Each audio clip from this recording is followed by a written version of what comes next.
Bom, pessoal, então agora nós vamos falar especificamente sobre os climas mundiais. E por que a gente vai falar de clima mundial? Basicamente, a gente quer chegar nos biomas. E os biomas são formados principalmente a partir do clima. Eles estão distribuídos na Terra baseados na latitude, na altitude e em todos os demais fatores climáticos que determinam os padrões de temperatura e padrões de precipitação. Se a gente observar esse mapa mundi, cada cor representará um bioma mundial, que a gente vai ver no próximo vídeo.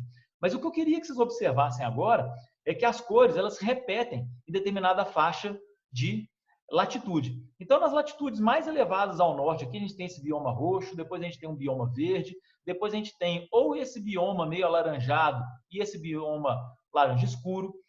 Se a gente for até a faixa equatorial, a gente tem aqui na região equatorial, principalmente, o bioma em vermelho. Então, dá para ver direitinho que a gente tem uma influência muito grande da latitude em relação aos biomas. Mas a gente vê também alguns locais onde está acontecendo alguma outra coisa. Vamos no litoral do Brasil, por exemplo. Se a gente pegar essa faixa aqui de baixo, na região sul do Brasil, a gente vai ver que a gente tem esse bioma vermelho. Só de curiosidade, isso é uma floresta tropical. Só que se a gente, na mesma latitude, cruzar o Oceano Atlântico e vier bater aqui na África, a gente vai ver que tem um bioma completamente diferente. Esse bioma rosa aqui é um deserto. Então, olha que estranho. Eu estou na mesma latitude, então pode ser que eu tenha alguma questão climática parecida, porque a latitude é super importante, nós vamos ver daqui a pouco, mas o bioma ele é diferente. Na verdade, o clima da costa brasileira é completamente diferente do clima da costa africana. Então, qual que é o objetivo da aula de hoje? Entender quais são os grandes fatores determinantes dos climas mundiais e, no final das contas, a gente vai acabar entendendo também como é que, então, são produzidas essas diferenças que não só a latitude é capaz de explicar esses climas mundiais. Bom, como eu já falei da latitude, é importante, então, a gente entender que toda vez que eu estiver próximo à região equatorial, eu tenho os raios solares batendo quase que perpendiculares à Terra. Então, se eu tiver uma determinada superfície, eu vou ter uma determinada densidade de raios solares. Por outro lado, quanto mais perto do polo eu estiver, para uma mesma unidade de superfície, menor vai ser o número de raios solares que eu vou ter. Se você pegar um papel onde é que tem uma série de linhas, por exemplo, um caderno cheio de linhas, se você pegar o mesmo segmento de terra no Equador e contar quantas linhas desse papel, dessa folha de caderno, interceptam esse segmento, você vai ver que vão ser muito mais linhas do que mantendo essas linhas paralelas, quantas que interceptarão em regiões mais perto do polo. Então, quanto mais perto do polo você estiver, menor a densidade de raios solares e, por isso, mais frio vai ser. Tá? Então, a latitude é, sem sombra de dúvida, um dos principais ou o principal fator que determina o clima do planeta. Tá? Então, aqui eu tenho agora um mapa dos climas mundiais e dá para ver o efeito da latitude muito claramente. Né? O clima equatorial, que é um clima quente e úmido, está sempre na região equatorial. Esse clima subártico, que é esse clima bem azul, ele vai estar nas regiões mais próximas do polo, né? O clima polar, obviamente, próximos do polo, que é extremamente frio. Então, a gente consegue ver que realmente a latitude é um fator extremamente importante. Mais uma vez, eu queria chamar a atenção para as exceções. Por exemplo, como eu já disse anteriormente, a gente tem a costa brasileira num clima tropical úmido, ou mesmo equatorial. Atravessamos a costa, o Oceano Atlântico em direção à África, a gente já tem um clima desértico. Tá? E olha que curioso, no lado leste da América do Sul eu tenho climas relativamente quentes. No lado oeste, climas até desérticos. Na hora que eu venho aqui na América do Norte, do lado leste, eu tenho climas úmidos, olha só, marítimo, oceânico. Do lado de cá, eu tenho climas desérticos também. Isso acontece também na Austrália, olha só, na costa oeste, climas mais desérticos, na costa leste, climas úmidos. O que será que está acontecendo aí? Bom, nós vamos descobrir nos próximos minutos. Mas antes, a gente vai para o nosso segundo fator importante na determinação do clima, que são as células de convecção. Assim como em qualquer vasilha de água que você coloque para aquecer, o fluido, quando aquece, ele sobe e começa a circular, a nossa Terra é do mesmo jeito. Eu já adiantei que na região equatorial a gente tem uma maior densidade de calor ou de raios solares por metro quadrado, maior densidade de energia por metro quadrado. Então, vamos aqui no desenho. Na região equatorial, a tendência é essa massa de ar subir. Toda vez que a massa de ar sobe, e aí a gente entra com o efeito de altitude, quanto mais elevado, mais frio, né? Basta subir a Serra de Carrancas para a gente notar isso. Como essa massa de ar ela vai esfriando e ela vai provocando chuva. Porque ela esquentou, ela estava quente ali, e todo esse calor provocou evaporação dos oceanos ou evapotranspiração das florestas. Então, essa massa de umidade subiu e provocou chuvas.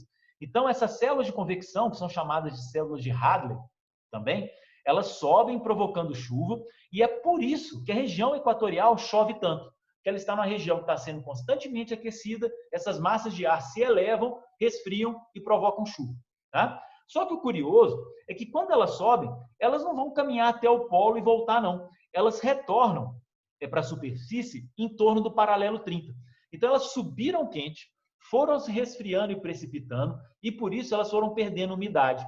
Na hora que elas retornam no paralelo 30, então ela subiu aqui, retornou no paralelo 30 no hemisfério sul, subiu e retornou no paralelo 30 no hemisfério norte, elas estão, em vez de subir e se resfriar e provocar chuva, agora elas estão descendo fria e seca.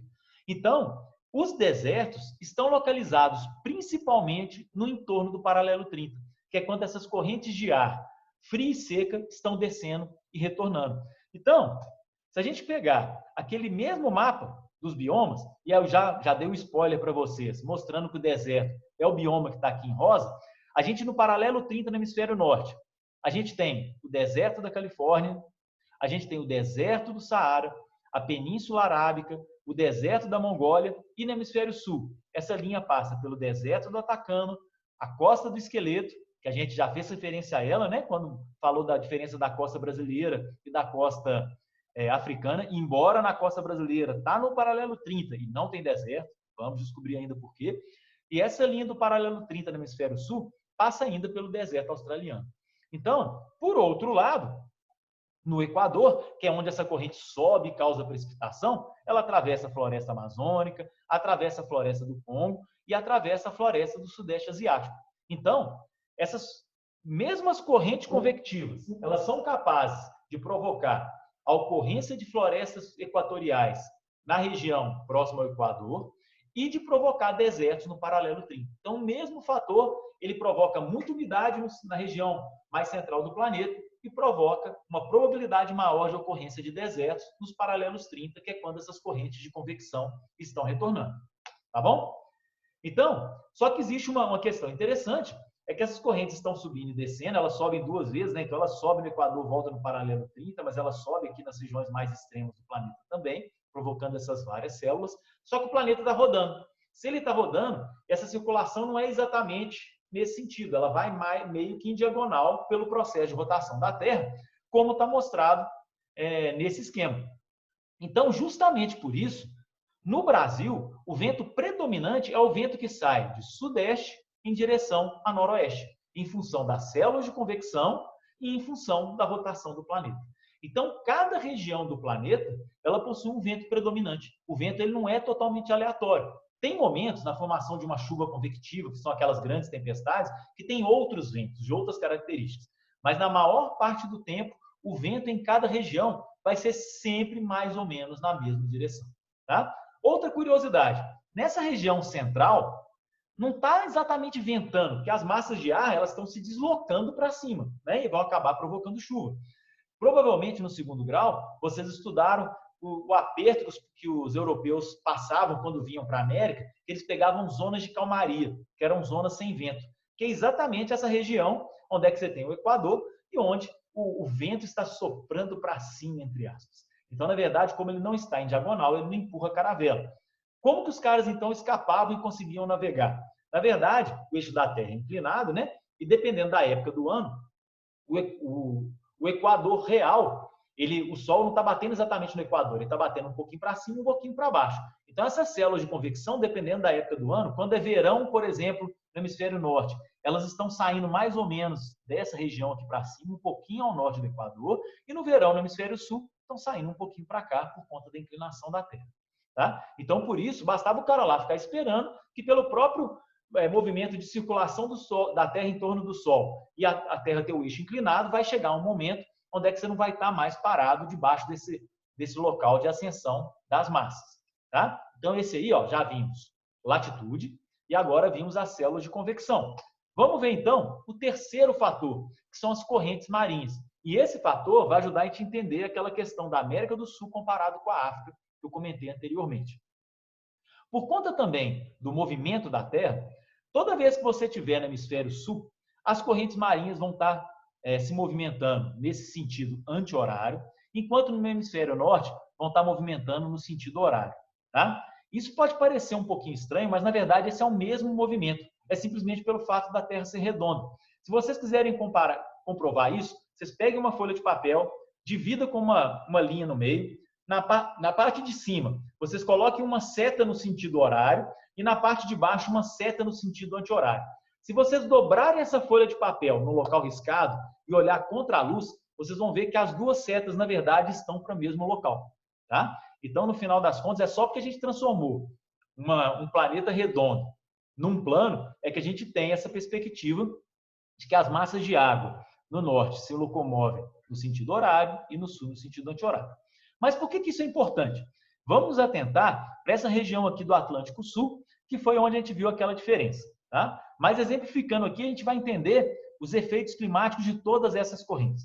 Então, aqui no hemisfério sul, como eu disse para vocês, o sentido anti-horário, o que acontece então? Essa corrente, quando ela passa aqui pelo sul, ela passa perto da Antártica, uma região extremamente fria, se resfria, e essas correntes de água fria, elas vêm bater frias na costa africana.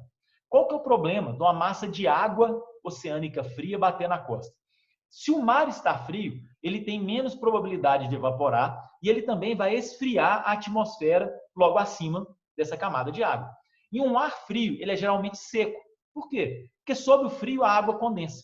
Tá? Então, a maior parte dos dias frios são dias secos também, a não ser quando chegam grandes correntes frias e que acabam provocando chuva por levantar a camada de ar quente. Geralmente o ar frio ele é seco. Então, toda vez que você tiver uma corrente de água fria chegando na costa de um continente, ela vai estar levando um clima frio e seco. Só que essa corrente continua circulando e ela vai passar pelo Equador. Ao passar pelo Equador, ela se esquenta e ela vem bater então quente, uma massa de ar bastante quente na costa do Brasil. E ao contrário da corrente fria, que absorve a umidade do ar, à medida que o ar resfria, a corrente quente ela exporta a umidade para o ar, porque a evaporação é muito mais facilitada. Então, a costa do Brasil ela é quente e úmida e provoca ou possibilita o surgimento de um bioma como a Mata Atlântica, justamente porque você tem uma corrente quente ali. Tá? Então, justamente por conta desses movimentos, é que a gente tem coisas desse tipo. Isso aqui é um mapa de precipitação mundial. Então, olha como é que a costa oeste dos continentes, que recebem essas massas de água quente, oceânicas quentes, vindos do Equador, tanto no hemisfério quanto no outro, olha como é que a costa leste do continente é muito chuvosa, enquanto a costa oeste recebe a água fria, vindo, por exemplo, da Antártica, é extremamente seca. Tá? Então, isso acontece em vários locais do planeta.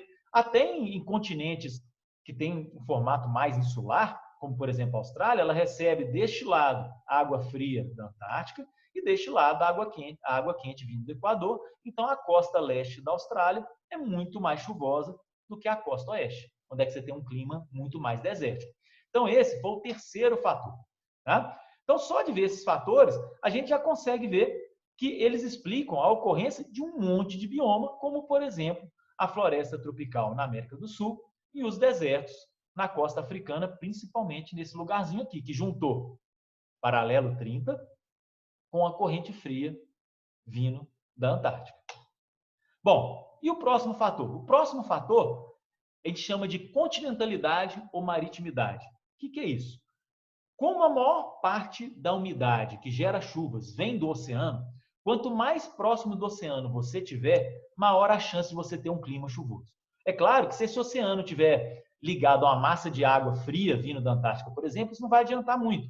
Mas, de forma geral, a gente pode dizer que existe muito mais probabilidade de ter chuva num local próximo à costa do que um local no interior dos continentes. Tá?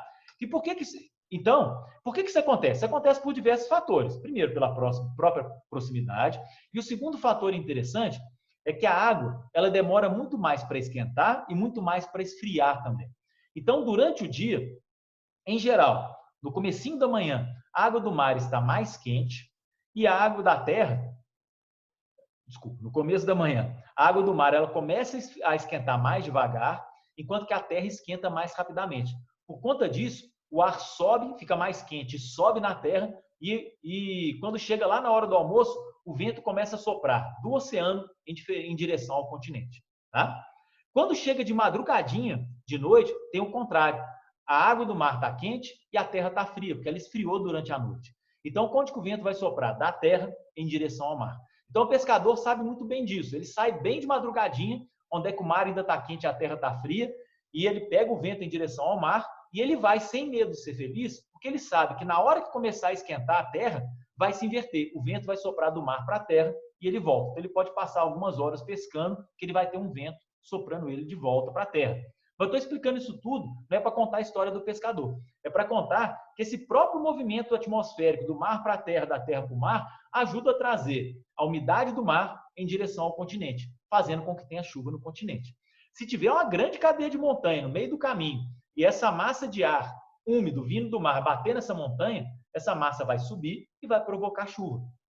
Então, por exemplo, a Serra do Mar, ela tem a Mata Atlântica com tanta precipitação ali, justamente porque vem aquela massa úmida vindo de uma corrente quente que vem do Equador, bateu na montanha, subiu e provocou chuva. Como a Serra do Mar é alta, mas não é tão alta assim, ainda vem um cado de umidade para dentro do continente. Se fosse, por exemplo, o Monte Everest, que é muitíssimo mais alto, toda a umidade ficaria presa ali. E uma costa do monte seria muito úmida, enquanto o lado de lá poderia ser até mesmo um deserto. Vamos dar uma olhadinha no mapa para a gente entender isso. Então, olha só, quais são os locais mais desérticos? São interiores de continente, tá? Olha aqui na Ásia, que é o maior continente de todos, e o desertão está principalmente aqui depois do Everest. O Everest está aqui, né? E toda a umidade que vem do mar, ela é bloqueada pelo Everest, provoca essa região aqui com muita umidade, e aqui no centro está seco. Então, se a gente for ver na África, o local mais amplo da África também tem um deserto, na Austrália também, mas vamos para a América do Sul. A América do Norte, mesma coisa, né? Tem essa região mais seca no interior. A América do Sul, não. A América do Sul ela é muito mais úmida. E aí entra uma questão que é extremamente interessante. A América do Sul é considerada, inclusive climaticamente, um continente das exceções. A gente só não tem um desertão, um clima muito mais seco no meio do Brasil, porque a gente tem aqui nessa região uma coisa fantástica chamada Amazônia. Em quase todos os locais do planeta, a chuva vem praticamente toda da evaporação dos oceanos, menos na América do Sul, onde aqui no Sudeste brasileiro, uma porcentagem importante da chuva vem da evaporação da Amazônia. Dentro da Amazônia, 50% da chuva é a umidade do mar e cerca de 50% é evapotranspiração da própria floresta. Por isso que cortando a floresta amazônica, você pode perder muita chuva na própria floresta na região amazônica, como também perder chuva no Sudeste brasileiro. Essas movimentações de corrente de ar que a gente já discutiu, elas saem da Amazônia, batem nos Andes e acabam sendo carreadas em direção ao restante da América do Sul. Tá? Então aqui a gente tem uma grande exceção, onde é que a maritimidade e continentalidade não faz tanta diferença no meio da América do Sul, porque a gente tem um gigante transpirando, que é justamente a Amazônia. Evapotranspirando, né? Transpirando, ficou meio feio, parece que o sovaco da Amazônia está molhado.